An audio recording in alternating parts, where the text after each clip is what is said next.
কিন্তু আমরা রাজনীতি যখন দেখি আমাদের সামনের সারিতে আসলে আমরা সেই প্রত্যাশিত নারীদেরকে দেখি না।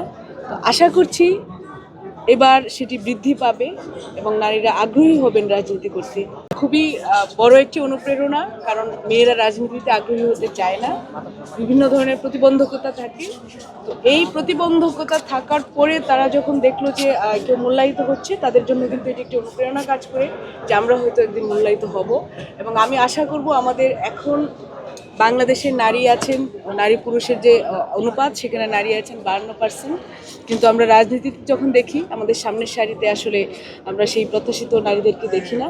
তো আশা করছি এবার সেটি বৃদ্ধি পাবে এবং নারীরা আগ্রহী হবেন রাজনীতি করতে মূল্যায়নের মাধ্যমে। আমিও কাজ করার ইচ্ছা আছে, এবং শুধু আমি না, বাংলাদেশের প্রত্যেকটি নারী যারা সেই সাইবার বুলিং বা অন্য যে কোনো সামাজিক প্রতিবন্ধকতার শিকার হবে, আমরা সেটির জন্য কাজ করব।